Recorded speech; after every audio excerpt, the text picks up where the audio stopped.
Your married coworker just closed on a 3-bedroom house in a neighborhood you can't even afford to get coffee in. They're showing you the listing on their phone during lunch break, scrolling through photos of granite countertops and a backyard big enough for the dog they're planning to adopt. Their combined income is maybe $120,000. You make $75,000. You're not irresponsible with money. You don't have credit card debt. You brown bag your lunch 4 days a week, and yet somehow you're paying $1,800 a month to live in a 1-bedroom apartment with a kitchen so small you can touch the stove and the fridge simultaneously. Meanwhile, their mortgage payment is $1,600 for a house that's triple the size. How is that fair? Spoiler alert, it's not fair. And it's not you, it's the math. And the math has been rigged against single people since before you were born. My name is Nick, and today we're talking about something nobody wants to acknowledge. Being single in 2026 is financially punishing in ways that would make medieval tax collectors blush. This isn't about dating advice or relationship goals. This is about cold, hard economics. We're going to calculate exactly how much extra money you're hemorrhaging every single year simply because you don't have a partner to split bills with. And by the end of this, you're going to understand why the American dream was never designed for people flying solo. Let's start with the most obvious cost, housing. If you're single and renting in any halfway decent city, you need to find a place on your own. A 2-bedroom apartment costs maybe $2,400 a month.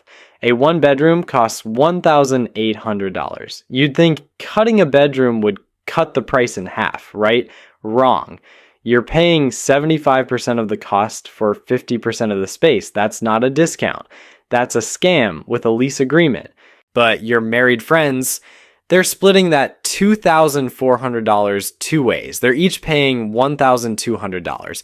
You're paying $1,800 for less space, worse amenities, and the joy of doing all your own dishes. They're saving $600 a month compared to you. That's $7,200 a year just on rent.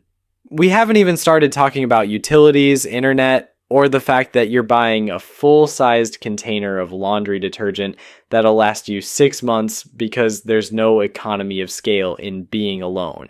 Now, let's talk about food, because this is where it gets insulting. Grocery stores are designed for families. Everything is sold in bulk. The 24-pack of paper towels is half the per-unit cost of the 6-pack.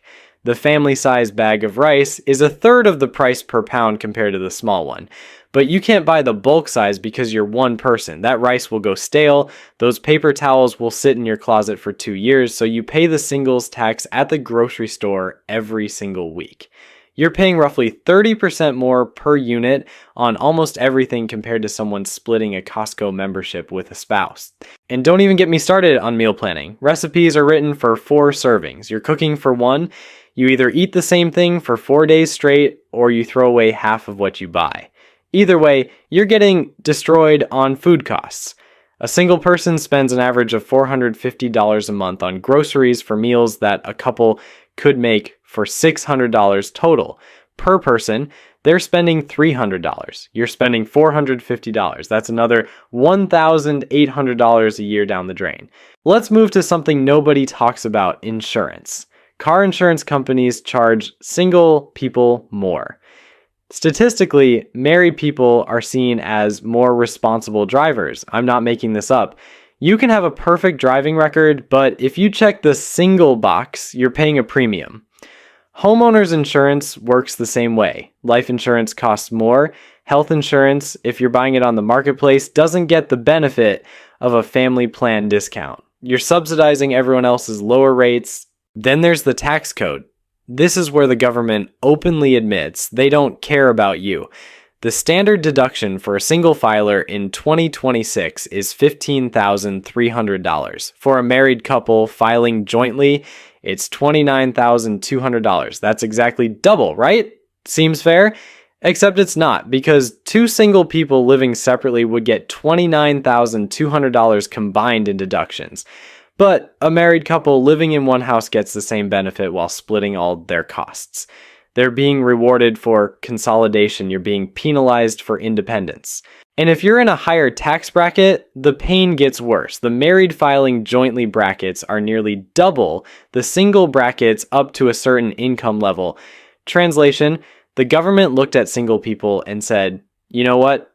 They can afford to pay more. Why? Because the entire tax system was built in the 1950s when the assumption was everyone gets married, has 2.5 kids, and buys a house with a white picket fence. If you're not following that script, you're a glitch in the system.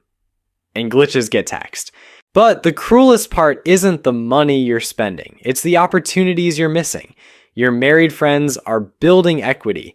They bought that house because 2 incomes made them eligible for a mortgage you could never qualify for alone. Even if you make decent money, even if you're financially responsible, the banks look at your single income and say, it's not enough. You need to make $85,000 just to afford a $1,800 rent payment under the 30% rule, but to buy a $400,000 house, you'd need to make $120,000 because now there's a down payment, closing costs, and mortgage qualification standards. Your married coworker making $60,000 combined with their spouse's $60,000 gets the house.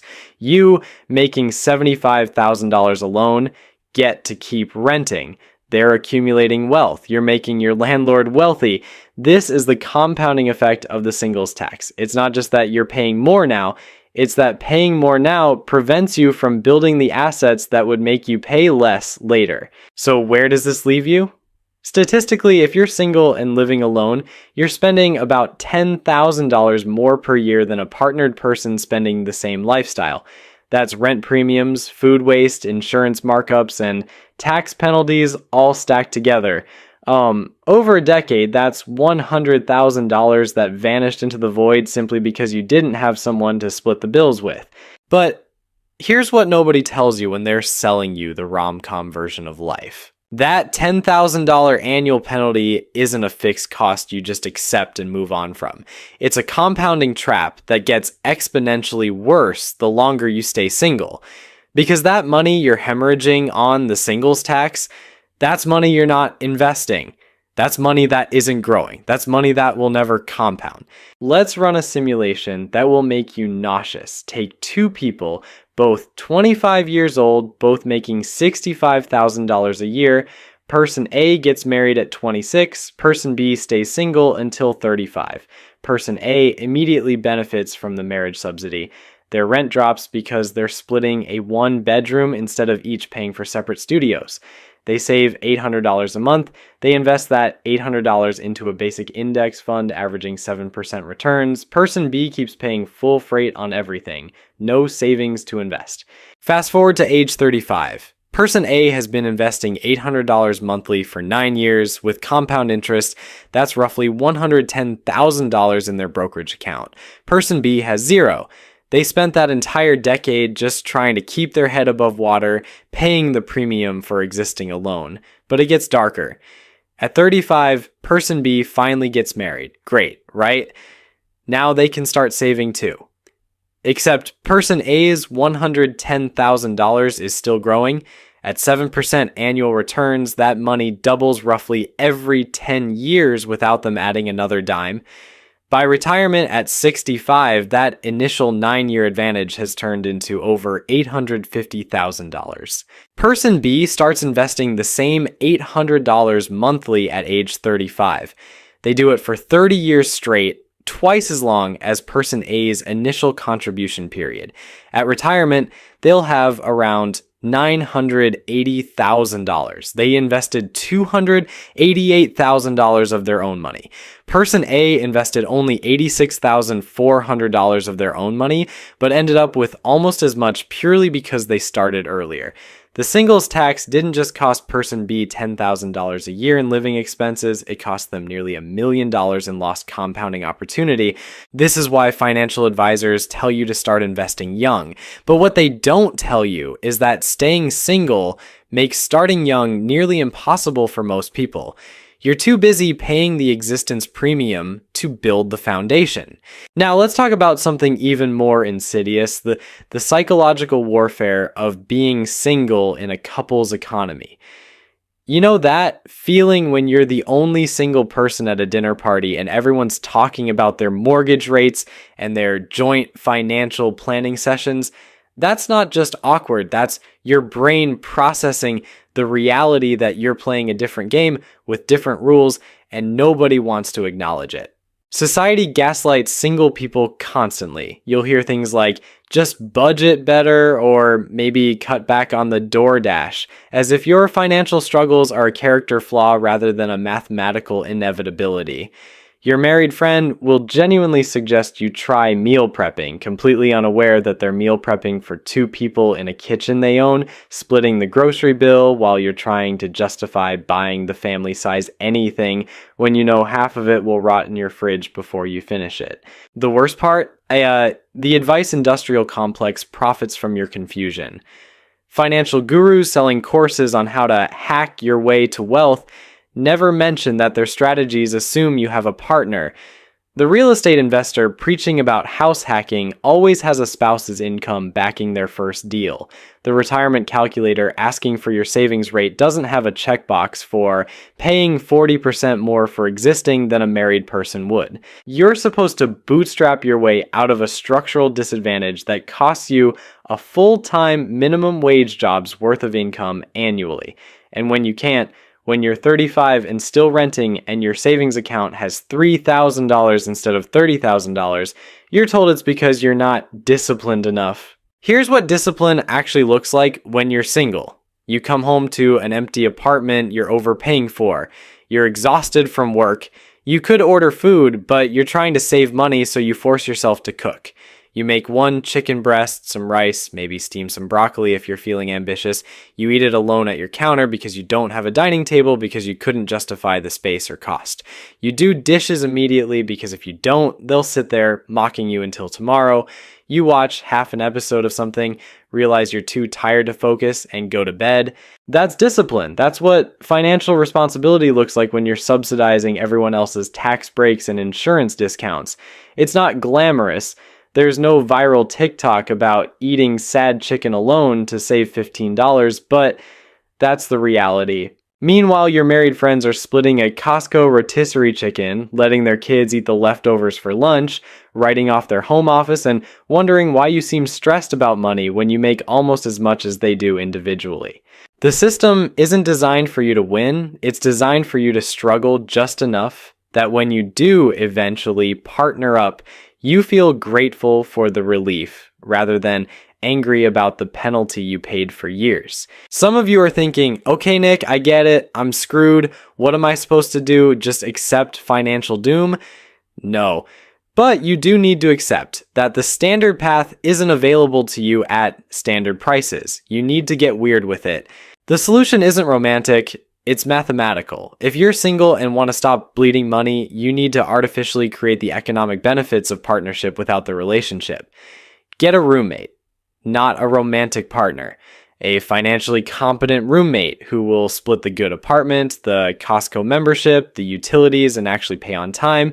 You'll save $800 to $1,200 monthly immediately. That's the game changer.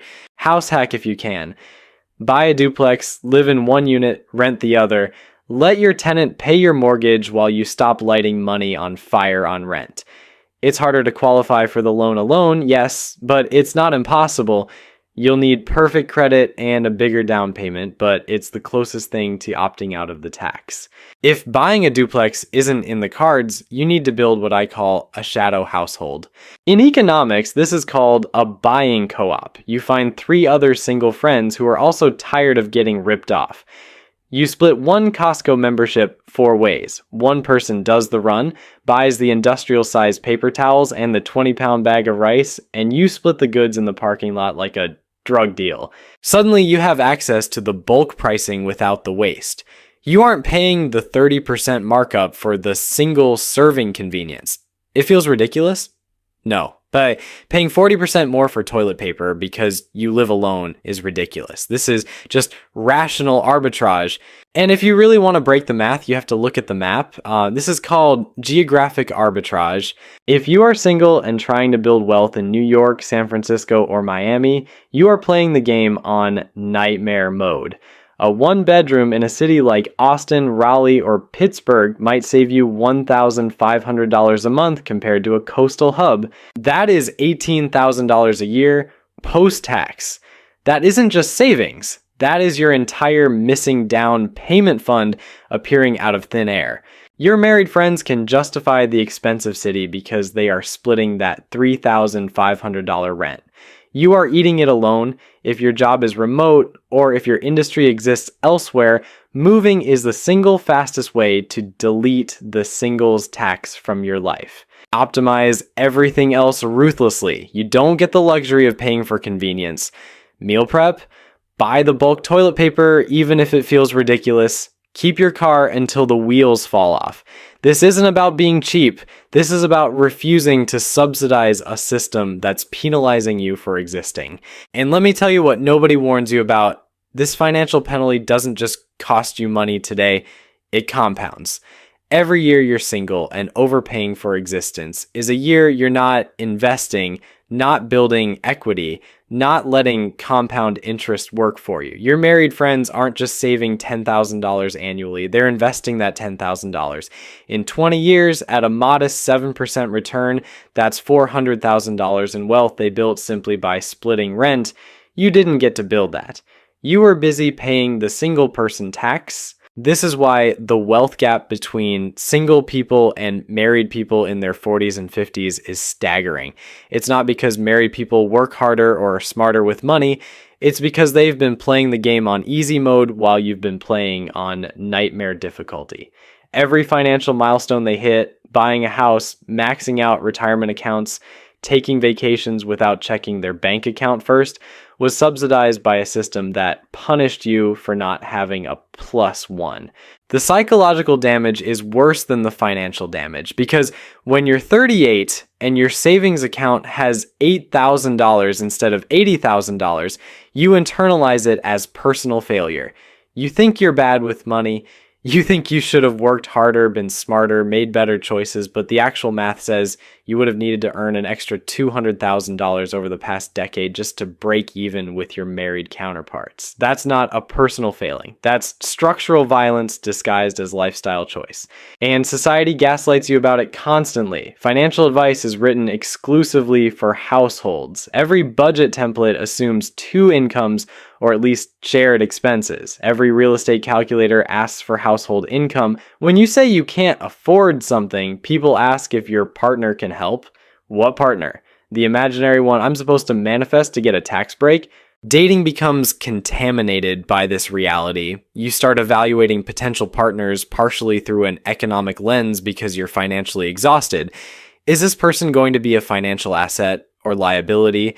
Do they have good credit? Could we actually afford to merge our lives? It's not romantic. It's not what anyone wants. But when you've been financially penalized for being single for years, you can't help but notice that marriage comes with a $10,000 annual raise that has nothing to do with love. Here's what makes this truly perverse. The system pushes you toward partnership for financial survival, but then judges you if your relationship decisions seem economically motivated. Stay single too long and you're financially penalized. Partner up for practical reasons and you're morally suspect. You can't win. The game is rigged in both directions.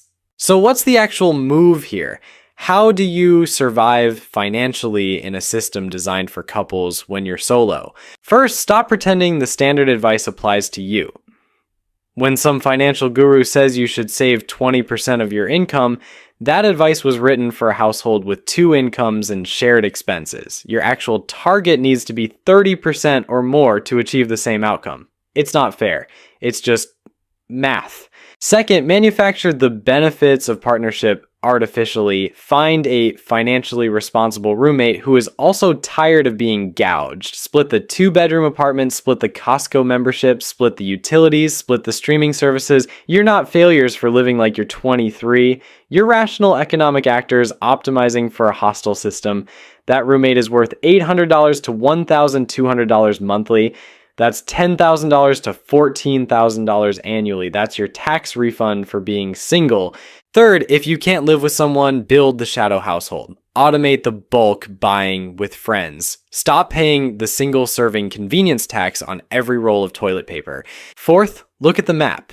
If the math in your city simply doesn't work,